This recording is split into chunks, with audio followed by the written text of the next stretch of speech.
management, tuition rate increases, and the things that go along with tuition rates that also increase revenue.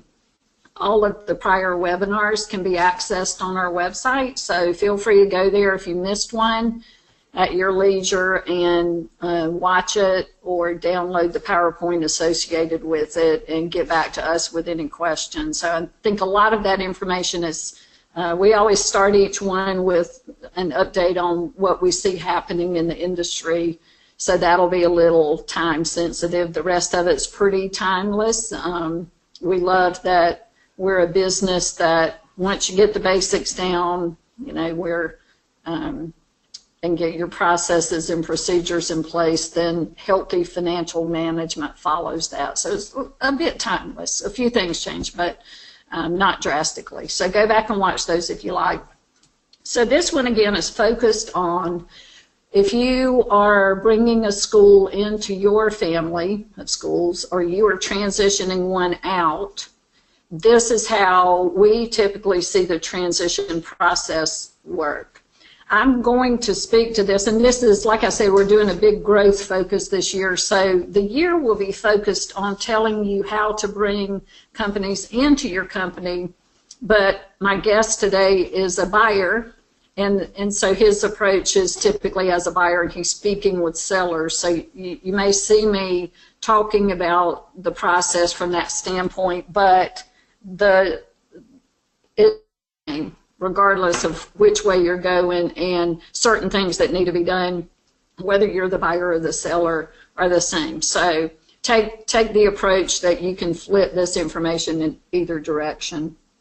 So the first thing that I want to talk about, so let me just tell you what we're going to talk about first. I have in my part one, what we want to cover today in part one is how to organize your team in advance of any event. You want to buy, you want to sell, who on your team needs to know and when. We want to talk about the team of professionals that are outside of your company that you need to collect. We want to talk about, and this is a big one, and I will probably talk about this a good bit as we go through both parts because it's relevant all along the way, not just in the beginning, but from the very beginning of you making the decision to do something in your company to the closing. Confidentiality is very critical, and I'll talk about that. I want to talk about on the front end how and what data you collect, and I can't get into how the valuation is performed, but there is, because that's a webinar in itself and it's on our website, so go to that if you have a question. But the fact that you do a valuation early on so that you know your expectations are correct. Completing the listing so that either if you're the seller, your company is now listed and being marketed. If you're the buyer, this is where you jump in typically and take a look at that company. How to seek potential buyers if you're the seller, and what the nuances of prospective buyers coming in and touring your school and how you do that. Again, a big focus on confidentiality. Part two, which will be held in November, we'll pick up where that left off, and we'll talk about offers start to come in now and how do you negotiate those. Because it's not always just let me write you a check and you take the check and let's go on about our business. So there are very creative ways that you can more closely meet your objectives that aren't all to do with how much value I'm paying you in cash. We'll talk about the initial letter of interest called the letter of intent, what should be in there, what its intent is. Then the more formal agreements, which are an asset purchase agreement for the purchase of a business, and either a real estate purchase agreement or a lease, depending on which way you go with your real estate. We'll talk about the whole diligence period. We often find that people think that they've come to terms on pricing and they have their letter of intent, and you know, now the hard stuff's over, but there's still quite a process to go through in diligence work. And if you're on the buy side, very important for you to satisfy yourself that the asset that you're buying is exactly what you thought.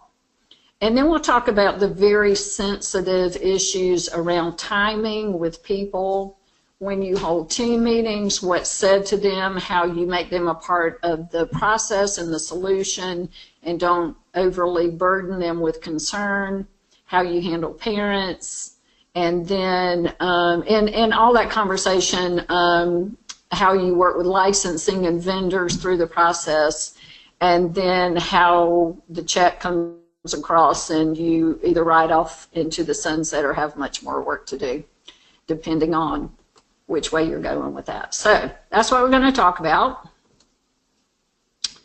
So let's get started with this first part. There we go. All right, so let's talk about your company team.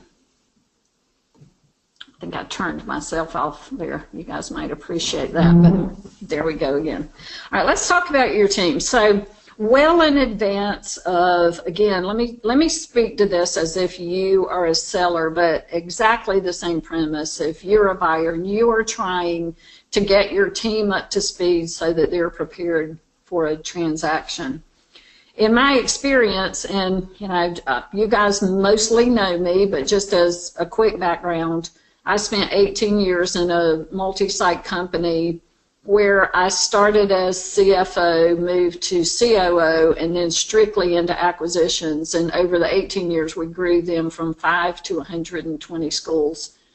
So I worked really hard over that amount of time to figure out what things made for a successful transition and what things didn't. And I made a lot of mistakes. So I'm not afraid of telling you what they are.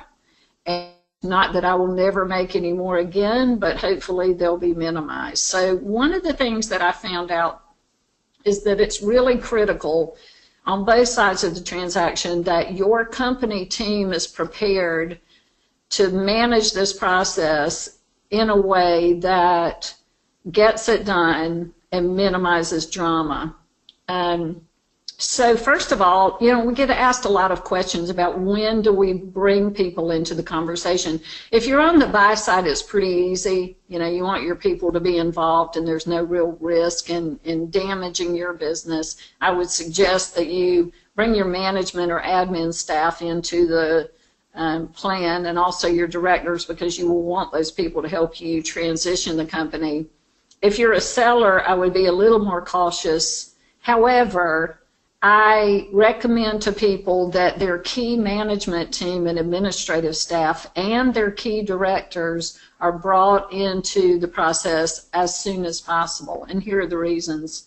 The argument against bringing them in sooner is the risk associated with it not getting done and the concern that they might have about their jobs, which is a legitimate risk. The reason for bringing them into the process earlier is that it feels good to them to be a part of the discussion, that you've thought highly enough of them to make them a part of the process, and that you trusted them enough to help you transition other people. It's really important that those key people have gotten their major questions answered and are feeling some level of comfort before you tell teachers and families. Because teachers and families may or may not know you all that well, but if they look to the person directly supporting them and say, is this okay? And that person says, yeah, I think this will be okay, then they're okay too. So what we find that we usually speak to that makes those people feel good is usually if a company is transitioning, it's a smaller company to a larger company, what you lose in that mix often is the sense of family and relationship, and that's the negative that people feel through the process. What you often gain is areas of opportunity for position and promotion, and often benefits. So we try to focus on the positives, and as hard as it can be, minimize the negatives as much as possible. But again, to bring those people, key people into the process as early as the seller feels comfortable makes for a much better people situation and transition, in my experience. So also to gather your team of professionals way in advance, and this is for both sides, no matter which side of the transaction you're on. You need a good business attorney, preferably an attorney who has worked through a business transition before. In a perfect world, an educational business transition, but that's not usually possible. But an attorney that understands that you have made certain business decisions with your broker and you want the attorney to protect you and tell you how to get that done legally. Not the person that is negotiating for you, but the person that is responsible for protecting you legally. You also need a CPA who, and if you have one that's doing your taxes already, this is the perfect person. They know about you, they know what you're doing, and it's easy for them to say, here's how this possibility will affect you from a tax standpoint. Very major, very major implications of business and real estate transactions on the tax event. And those are things that I push people to know sooner than later in the process. You don't want to enter into a process and get close to the end and then find out that you really didn't adequately understand the tax ramifications. And then the broker, of course, what I'm going to pitch here, but let me just say that we are not at all offended if someone chooses someone else, and I always recommend that people shop their broker relationship. It's incredibly important. What I would suggest to you is that if possible, go for someone who specializes or understands your industry very well. Otherwise, you miss some nuances that are important.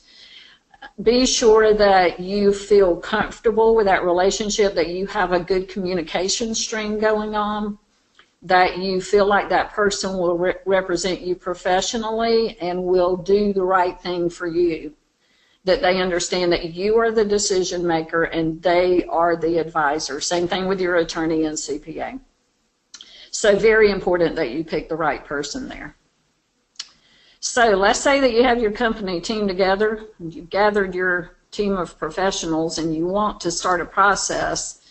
Confidentiality kicks in pretty quickly. So I'm going to put you on the sales side, and I want you to start thinking about confidentiality immediately when you start a process.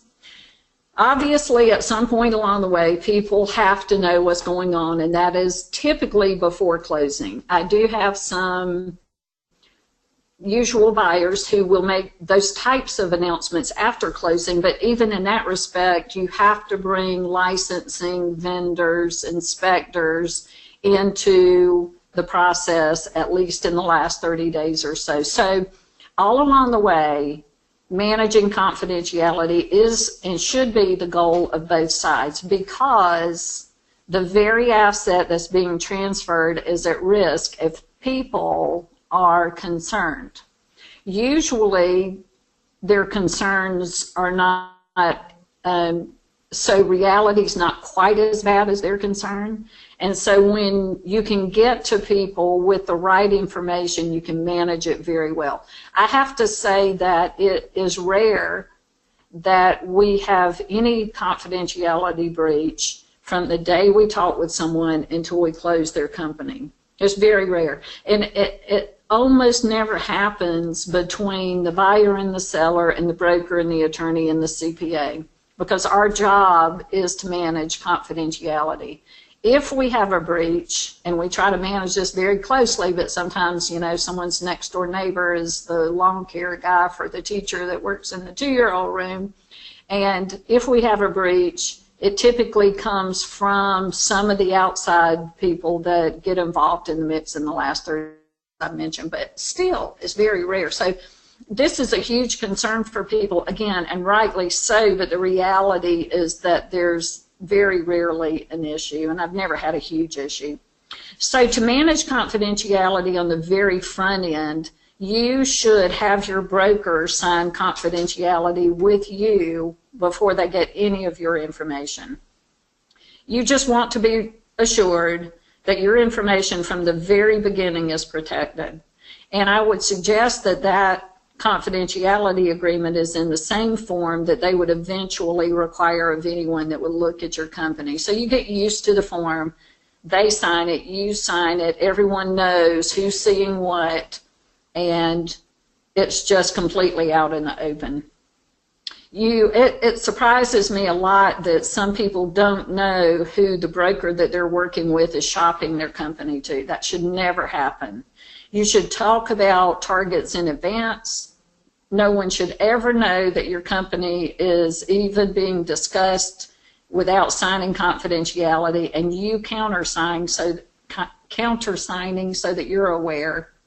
And then having that information managed very carefully. It's not sent in an insecure way. We use a web-based portal where we have a detailed record of everyone that accesses information. And of course, the confidentiality agreement gives that person the right to work with it within their company and among their advisors. Again, never had an issue with confidentiality in that way. We'll talk more as we go through the second part of the process, which is where you start to get into offers to the closing, because confidentiality plays in a big part there, and where the real risk, if there is one, jumps into play. But on the front end, legal agreements for confidentiality are key. Be sure you know who's talking to who about your company on both sides. If you're selling, if you're buying, you just don't want that information to be broadcast. Okay, so once you have selected your team of professionals, once you've brought your people into the mix, the next thing to do, and again, I'm assuming you're on the sales side, because if you're on the buy side, this has already been done before you get in the game. The person who is advising you on valuation, in my opinion, should do a very detailed analysis of the value of your company in real estate long before you talk about a listing. So it's our belief that if we go through that process and we can't meet someone's selling objectives, they know it immediately. So the last thing that we're going to do is tie someone up for even 6 months, and typically with some brokers years, on the premise that we can meet a selling objective that we don't have a platform for. So we are the first ones to tell people, I hope that works out for you, but we're not the right people to meet that objective for you. We don't have relationships that would accomplish that for you. We don't charge people, some brokers do, not being critical, just something to ask. And no, we do not charge people to perform business and real estate valuations. It's a service that we provide. We have clients that know they might want to sell in 3 years, and we do a valuation annually, quarterly, whatever suits them on a rolling basis, so that we can advise along the way in changes that they might make to strengthen their value, and work with them as things change in the market and as new buyers enter that might be a good fit for them. It's a great way for us to start a communication stream so that they know what we know as things change, and they change quickly. So what should happen on the front end is really it's a minimal amount of information that's required to perform an initial valuation. We try to keep that to the most recent financial statements, enrollment data, tuition rates, some basic real estate information, and we can get 90% of the way to the valuation with our basic list. We don't believe at that point that you should be required to produce a 10-page list of items. If we get to a listing, then we're going to talk about a different story, because we need to market appropriately and we need different information. If we feel like we're on the same page after that, we always go out, and you can't possibly, we work nationally, and we're not in every town, but you can't possibly speak intelligently about a company that you haven't seen. We see it, we check the market, we meet with the owners, we discuss and discuss questions and process, and when that person is ready and we feel like we can meet their objectives and we've agreed on our relationship, then we produce a listing agreement. There are a couple of things that I would suggest that you look for in a listing agreement. There are different ways to do them. We get questions about the length of term and tails, and so I like to address those. Our preference is to do shorter initial terms. If we can't, I can tell in 6 months if I have a strong lead for you. If I don't, I believe that you should have the ability to go and work somewhere else. I've had people listed for several years because after 6 months I've said, timing's off, I don't have the right person, but I believe in it. Are you okay re-upping? I don't think that people should initially tie sellers up for years, though, so that's something to look for. I think that maybe a year is okay. A couple of years is too long. The world just changes too quickly. The second thing to look out for is there's typically a provision that says that at the expiration of the listing agreement, if you sell to someone that broker brought to your attention, they still get paid for a certain amount of time. Be sure in that case, two things. One thing is that it's limited to people that they brought to your attention. It's not just anyone that you sell to, because I've seen that done before. And that it's for a specific amount of time. A couple of years is usually what people agree to there. So you've got the listing agreement signed and you're ready to market. Where do potential buyers come from? I don't know if you guys are seeing this, it's probably really annoying, but to me my picture keeps popping in and out, so sorry if that's happening to you too. Okay, so where do those come from? First of all, if you have a broker that is solid in the industry, they should start with their existing relationships for a couple of reasons. One reason is this is the best way to maintain confidentiality. That person, if they're well entrenched in the industry, will have a solid reputation with top buyers that have proven processes, and that they pick up the phone and talk to a person that knows them and knows the quality of what they do and will consider the opportunity basically based on their recommendation. So that's the best way to manage a process. Sometimes you have to go farther than that, though, because it could be a school that's not the perfect fit for one of their existing relationships. And in that case, you do need to go a little broader and find some other possibilities to work through and possibly acquire. So the next thing is actually the seller contacts and networking. And this is often on the buy side. What I find is that if you acquire and you're a serial acquirer and or you've got some size associated with your company, often people will just come to you. I'm thinking about doing something else with my company. Would you consider it? Once you start to acquire, they'll come to you regularly. You might network with other people in your child care associations and let them know you're in growth mode.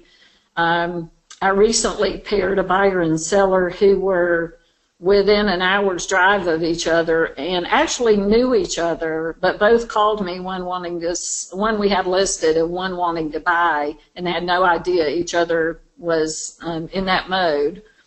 But of course we were able to put that together, and we don't broadcast that, and so they just closed last week, so that worked out well. Web-based marketing is an avenue that we and other brokers use a good bit. BizBuySell.com is the most widely used web-based marketing. The thing that I would caution here is, as I work my way down this list, confidentiality gets a little more risky. So even though you try to be very discreet, you guys know, like I do, that you have to give enough information that it's often easy to figure out who that is.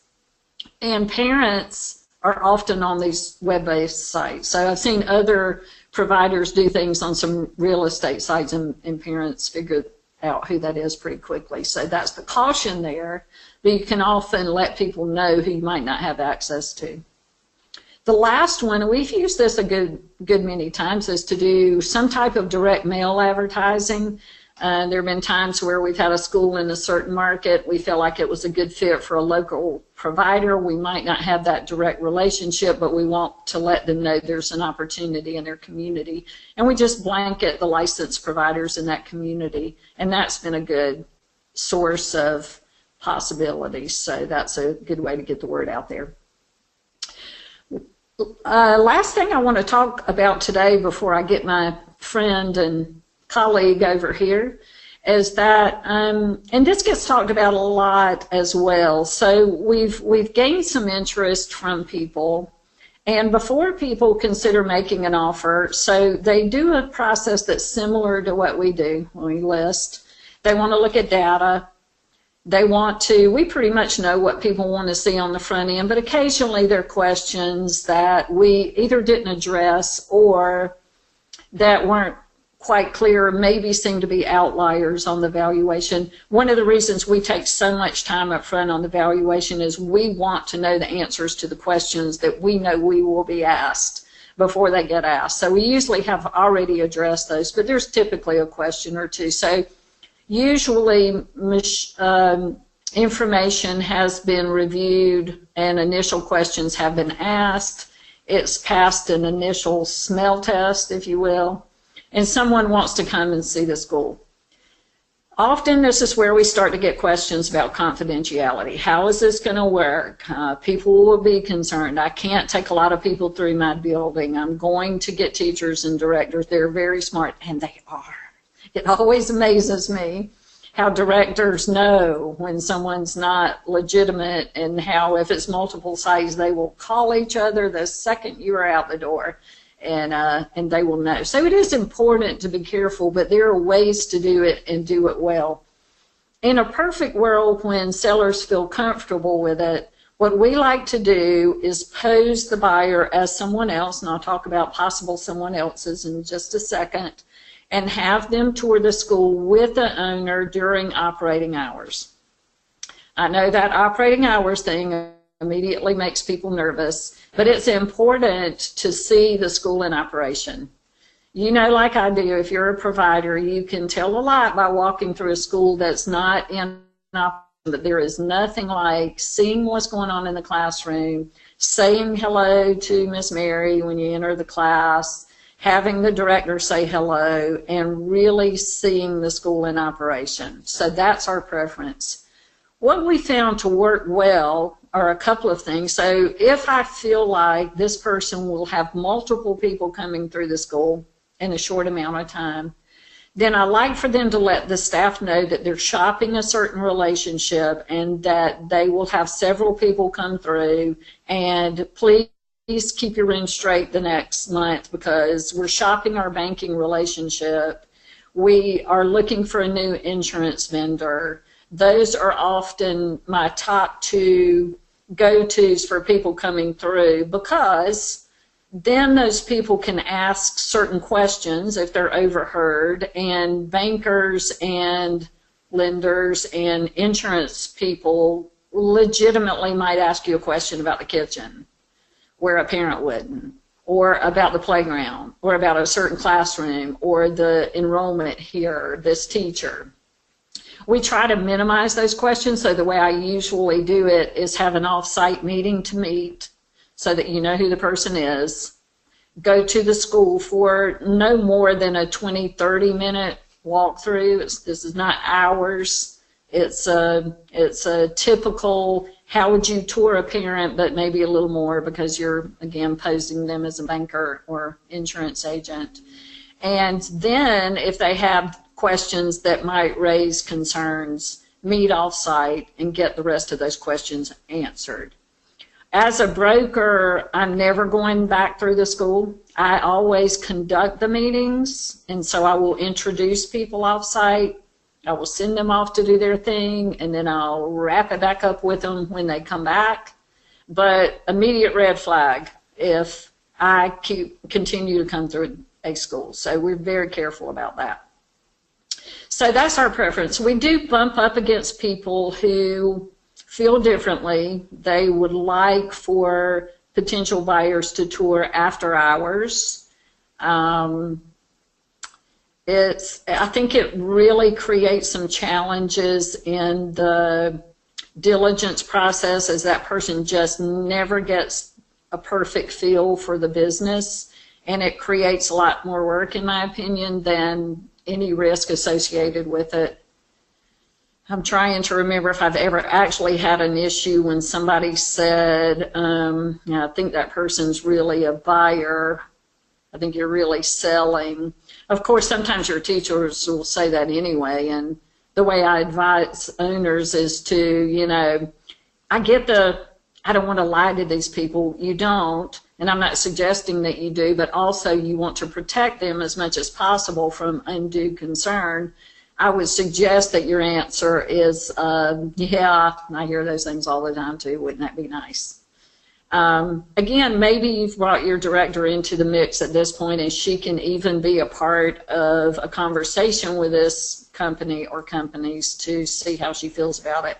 Might want to consider waiting until you've selected someone that you really think is viable before doing that. But a couple of thoughts. So the center tour is really important, and at this point, you would be moving toward those people unless they had more major questions based around the center tour, which is not likely. You would expect to move to what we will do in November, part 2, that starts with receiving offers that come in the form of a non-binding letter of intent and negotiation. And so from there, you're moving through the process toward closing. So that is the first part of my process. I'd like to invite my guest over to join me. As he's coming over, I'll tell you a little bit about him. Tim Truly from Learning Care Group is here. Tim will tell you a little bit more about, I always forget how I have to turn this computer to get you in the screen. It's that way. Here's Tim.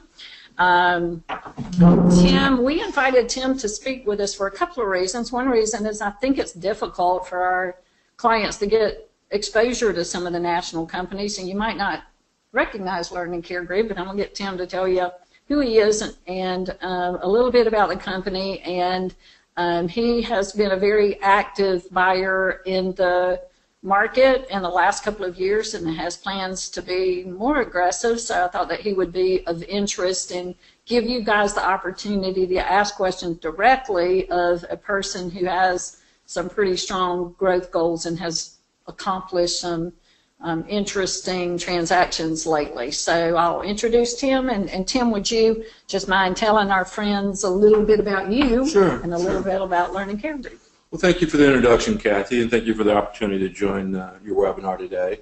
I am Tim Truly, Senior VP of Finance with Learning Care Group. For those of you who don't know who Learning Care Group is, we're the second largest operator in the U.S. of schools that focus on early education centers. We manage approximately over 900 schools across 36 states.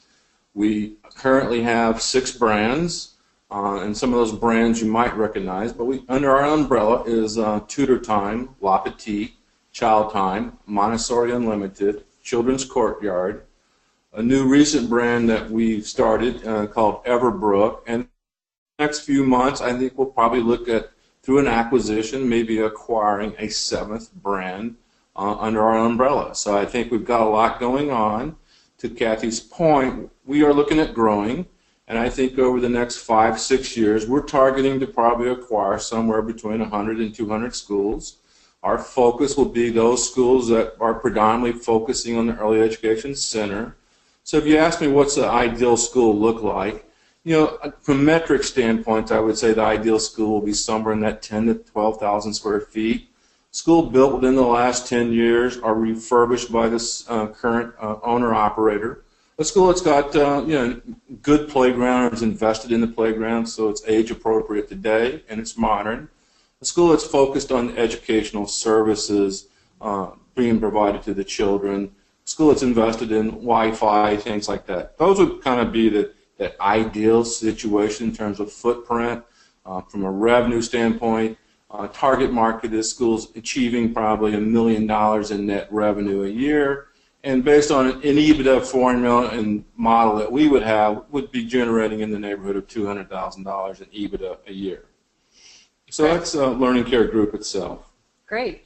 And so we had an interesting conversation earlier. Maybe I can get you to talk a little bit more about this. So appreciate that as your typical model in a perfect world. Are there other, would you consider other types of schools? And if so, how do you look at those? What other factors do you consider when you look? Yeah, great question. So, obviously across our industry, we have schools that are private pay, 100% enrollment. We have schools that go the other direction, are heavy in subsidy enrollments and state reimbursement. So we are not opposed to giving consideration to schools on either end of the spectrum in terms of 100% private pay, or schools that are predominantly heavy into subsidy enrollment.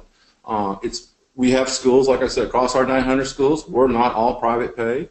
We have schools that have subsidy enrollment. We have schools that participate, say, in More for Four in North Carolina, or VPK in Florida, Georgia Pre-K. So we have our schools that also participate in some of the state or nationally funded pre-K programs, and we have schools that, they sit in areas that the demographics are lower and families need support, and we're more than willing to continue to acquire those type schools and support them and invest them.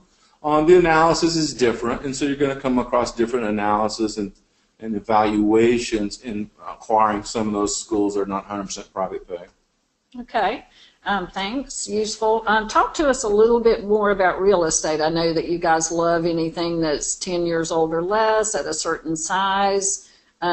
What about other things that maybe have a little more age on them? Or eventually you just have to evaluate the real estate.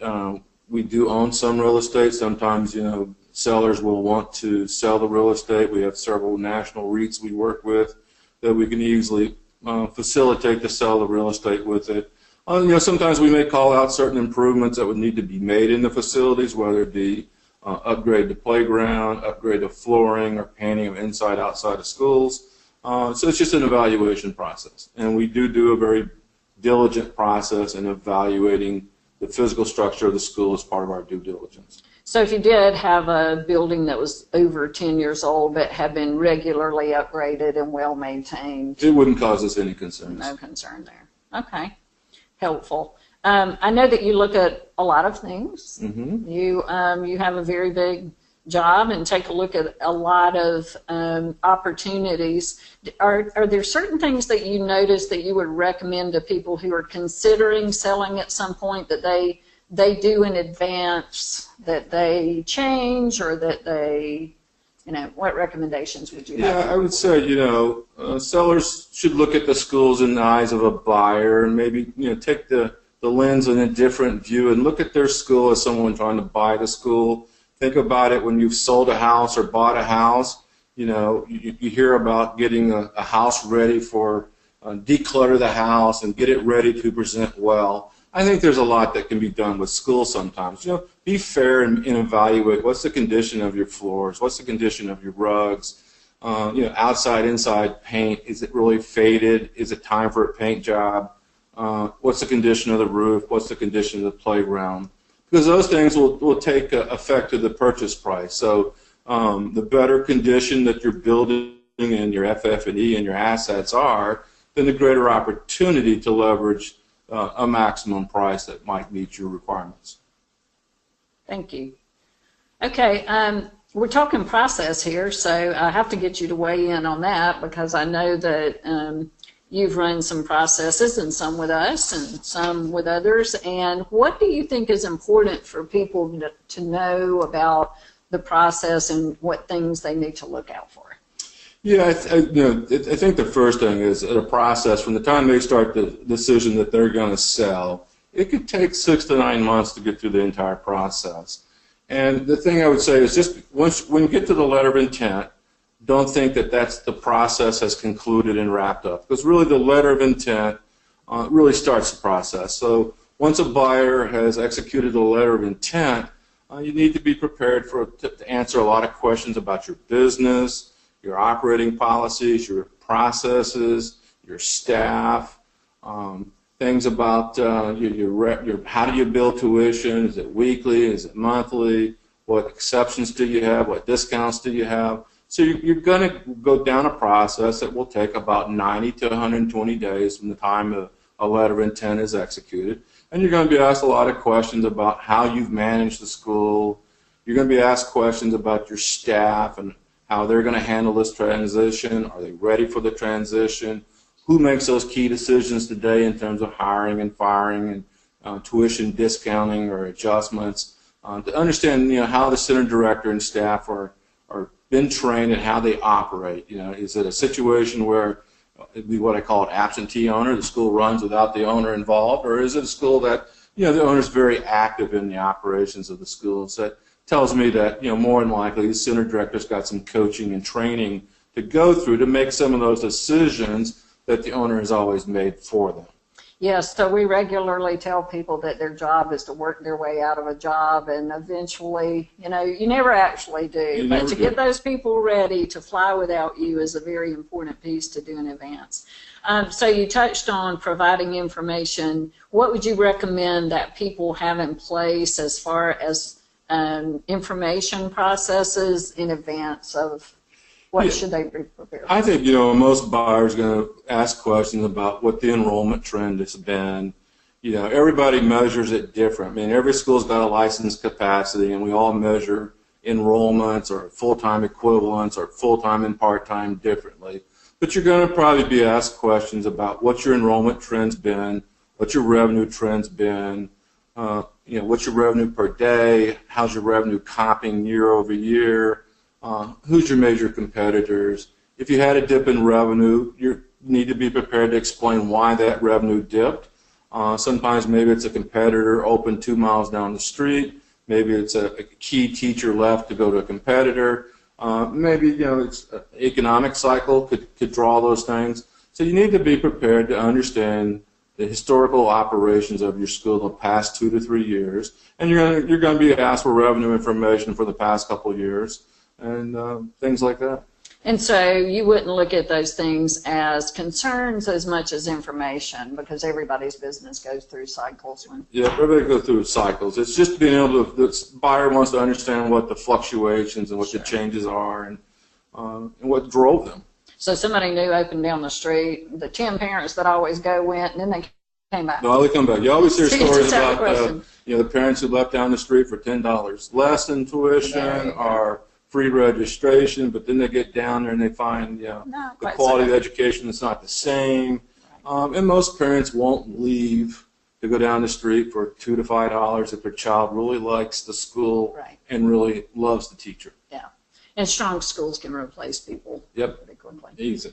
Anything else before I jump into questions, because I know we'll have some and I see some popping up. Anything else you can think of that would be useful information for people to know? I just think they need to understand it's a process. It takes time to get through. And while they're doing this, they need to continue to run their business as if the transaction and the transition is not going to occur. And because it's important to the buyer that when they finally close the transaction, that it's been running the same way it was looking at when they did the letter of intent and all the financial information. True. So Tim and I both said yesterday that as we were talking that we've each had one transaction that was under letter of intent that didn't close. We think that's a pretty good track record, actually. And so typically, that if, our buyers are very serious about what they do and they come across with a very strong beginning, so they're not usually game playing and they're not trying to rate people on price. And once we get to pricing, which is the main thing in letter of intent, chances are we're going to get that baby done, right? Yeah. But like he says, for a lot of different reasons, you can't slack off on operating your company at that point. It's really like you have 2 jobs. You do have 2 jobs, unfortunately. You got to run your company. Yeah, and as you spoke earlier, the longer the transaction stays in confidence and the center director or the key management team are not in a position to know about it and assist you in the due diligence, it makes it tough because you are having to pull information reporting You're trying to keep it confidential from your staff, but you're trying to run your school. So I do support Kathy's position, and our position would be that, you know, if you've got a key director, a key management person, if they're brought into the fold, you know, 2 to 4 weeks before actual transaction closing date or asset purchase agreements have been executed, it makes that transition smoother. So I would say when the center director knows 1 to 2 weeks before the asset purchase agreement has been executed, those transactions seem to go smoother because the information's out there, it's been disclosed, and we're not having to play cloak and dagger with the information. Speak to, because we get this question a good bit, why it's important for staff to be notified before closing. Well, I think there's a lot of reasons why. For us, you know, we're normally acquiring a school, we're moving them from their existing payroll system to our payroll system. So we need to onboard those employees with brand new paper. So they have to fill out new employment application. We have to verify their educational credentials and make sure they meet all the requirements to work in the industry. It allows them to ask questions about the transaction, about their job, their benefits, and all those things. It makes the transition smoother when you can have time to visit with staff and put any questions they have to bed, so it's not like some big secret mystery here. Okay. All right. Good answer. So we are going to see, again, you guys have a question panel over to the right. We've got about 10 minutes here before you have to go get children up from nap. And we want to get the questions answered. So, ooh, we got a lot. All right. Okay. Okay, so we've got someone in another country here. Yay, fabulous. Got a pretty large company. Is the valuation based on the average from the last year's financials and current year? What is the multiple in the term sheet? The same thing. So let me speak a little bit to the time frame that we're working with, and then I'll ask Mr. Tim. There is a complete webinar on valuation on our website, and I'm happy to discuss with anyone their particular company. But the valuation for presentation purposes is based on the most recent 12 months. So at this time of year, you couldn't really give me 2015 to base it on because a lot can happen in 9 months, and most people would want what's called a rolling 12 financial statement, which at this point would go September 1st of 15 to August 31st of 16. We would want a couple of years prior to that to notice trends, like Tim said. So we want to do some comparisons, but we would want the most recent 12 months that we could get. I'm going to let Tim speak a little bit. This is a larger company, so I want to say that you would be an outlier. The size of the company and the number of schools does make a difference. As a matter of fact, I think there's a pretty big difference in a one site and a two site. Yeah, I think there can be differences in valuation between a one site and two site. To your point, in terms of financials, I mean, from our internal processes, we would typically require that the most recent 3 years financials and a TTM financial through the period that the school or group of schools are put under consideration for acquisition, along with enrollment. Enrollment trends are also important by age group in classrooms. In terms of valuation, you know, we have a process, we have a model, and I could sit there and throw out a multiple of X to Y, but it's really driven by the projected EBITDA. So we take a seller's TTM adjusted EBITDA, and we're going to make adjustments. So let's say you don't offer health insurance. Then I'm going to adjust those for health insurance because we do. There's been a recent national law change on the Department of Labor about what center directors and salaried people have to be paid. And so if center director salaries are below that range, that's another adjustment. So it's really, you know, a one-site school premium might get the same multiple as a five-site premium school. It really depends on the quality of the school, the location, and all the different metrics that we see that acquiring that school would fold into our organization. Okay. I regularly say to people something, I know we sound wishy-washy when we answer this question, but it's truly based on so many different factors. And also the number that you're basing it on is just as or more important than the actual multiple that you're multiplying it by. So the first thing we have to do is scrub the numbers and get to the right go-forward cash flow with any adjustments like the few that Tim mentioned. Then we have to talk about the multiple. For the particular person that's asking me here, you've got a company that's a little larger than some. We just transitioned in May a company almost exactly your size, so I think I could guide you a little bit. What I'd love to do is just arrange a call with you so I can give you more specific information that will be related to you. Okay, so there's the question of what if a company is a franchise of another brand. Interesting question. So I guess you guys are not at the moment, you used to, but not at the moment, franchise. Yeah, we do have one brand, Tutor Time, which was started as a franchise organization. It's predominantly been flipped the other way. It is privately owned, and there's only a few handful of franchise organizations. I'm not opposed to buying a school that's under a franchise brand if the main franchisor is willing to allow that school out from under their contract. So if they're at the end of their franchise agreement, or they're getting there, or they can get out from under that franchise agreement. Not opposed to buying a school, and we've done a few transactions in the last year that were under a national franchise with SSG, and we've just rebranded the schools to one of our existing brands. And the key requirement is I just want to make sure that the franchisor has released them or will release them from the agreement before we get into the process. Right. So we have done 2 transactions with Tim that transitioned a franchise out of a system into, of course, they have to rebrand at that point. Okay, I'm going to get a better screen over here for my questions. So we do both.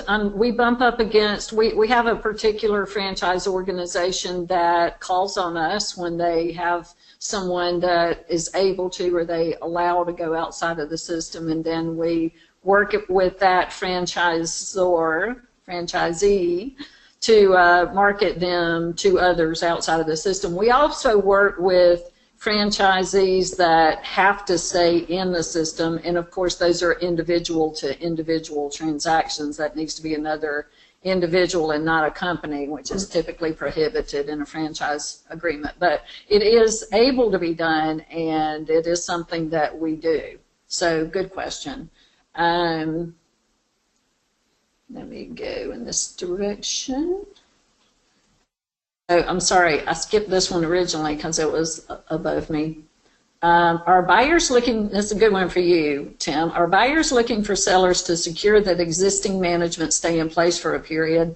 Do they ask for some contractual arrangement to be sure they remain? So speak to that from when they say existing management, there's a difference between the owner and the director, and if the owner's the director. So let's talk about all of those possibilities. Yeah, so great question. So traditionally, when we buy a school and acquire a school, our intent is to retain all the existing school staff.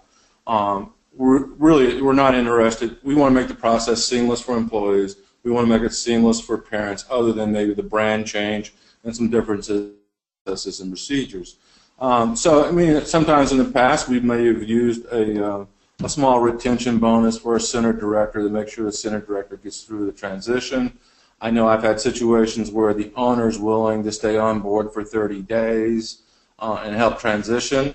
If the owner is also the center director, that is something that we just need to call out early in the process. I'll go down a path and ask the owner, within your existing staff, is there someone who's knows all your processes and procedures that you think would be qualified to be the center director, and a very natural promotion into that position? If an owner or operator doesn't have anybody on their team they think is in that fit, then, most of the time we operate a lot of schools in areas, and it gives somebody within our existing 900 schools an opportunity of advancement. And sometimes we go outside the market and we hire a new center director to complete that transaction. That's definitely a big advantage, having the support of 800 other? 900. 900, okay. He's been acquired quickly. Over 17,000 employees in the system. Wow, okay, big job. Just to piggyback on that a little bit, typically, it would be a buyer preference to have a manager in place that will not change, that is not also the owner, but it will also be their preference for the owner to transition out at closing. With any contact, really. And what I'd like to say about that, and Tim can see if he agrees with me, is that we usually find that it's healthier for the staff and families if the owner exits right at closing. There's the tendency to maybe not build a relationship with a new company quite as quickly if the old relationship is there. So that's what most people do. How do you feel about that? Yeah, I feel that's the right way to go. I mean, in the deals we've done, owners have been available by phone, more than willing to have conversations. But really, the transition to school from the current ownership and brand to the new one, if the previous owner's on site, staff are a little bit confused about, well, should I go ask my old director how we should do this, or do I ask the new management team? And so it just creates potential awkwardness and uneasiness if the previous owner is still on site answering questions to staff versus how we operate our decisions. So it's really a cleaner process to let the owner exit at the time of close. I think the only time you might see a suggestion for the owner to stay on for a time is if they are the actual director, but honestly, that's not always the healthiest situation, and we find that most buyers would shy away from that anyway. Yeah, and typically we would want to try to move in someone into that center director role 30 days before, start to getting them cross-trained, so that when the transaction closes, they're in a position to take on the job with still support and consulting. And a lot of our acquisitions will do what we call a mentor director or mentor DM. It's assigned to that school to assist them in the transition to learning care group policies, procedures, and brand. Okay, great. Okay, I think I got a couple more, and we have 1 minute. We'll see how fast you can talk. Okay, so someone is asking me about how the selling market is in their particular county. What do we see happening in the next year? So let me just say, as a market, and you, I'm sure, can tell from Tim's conversation, is the second largest provider in the country. They have pretty aggressive growth goals. We're seeing that across the country. I continue to say the same thing, and I know you guys are tired of hearing it, but I've been saying it for 3 or 4 years now. Never in my 30 years now, just past history in the industry, have I seen more interest in our industry and more money looking for both business assets and real estate assets. So as a market in general and an industry, we're in pretty big demand. Yeah, I'd say the industry has rebounded from the 2009 recession, and it's kind of on both feet. I think, internally, from a learning care group perspective, our view is it's a very fragmented industry. There's a lot of operators and owners out there who own and operate 1, 2, 5, 10 schools. And they're getting into their career point of life where they're ready to sell and have a different lifestyle, a retirement lifestyle, or have a lifestyle where they can do what they want to do. So I do think that is a driving force right now. Some people are worried about a recession coming up again, and they don't want to get caught in a down cycle and have to ride it out for another 3 or 4 years. So I think there's a lot of that going on. And then, unfortunately, there's some regulation with government regulation and healthcare regulation. That's beginning to squeeze some of the smaller operators. They just don't have the breadth to afford all the cost and regulations that are being pushed down to the small operators, unfortunately. Sure. We see that too. And then some people just want to have a life at all. And they've been in the industry for a while, and they're ready to they want to go on vacation different at some point. Part 2 of that question was a particular county, and I'll say that, where you're located always comes up in the top 20 locations in the country that people are interested in. So there are certain places that geographically that people are more interested than others. They typically follow higher demographic, higher tuition rate areas where it's perceived that the economic situation is more stable, although most people would consider looking at anything. So talk geography for us. Yeah, I think from a geography standpoint, not knowing what county we're being asked about here, I would say West Coast, East Coast are doing very well.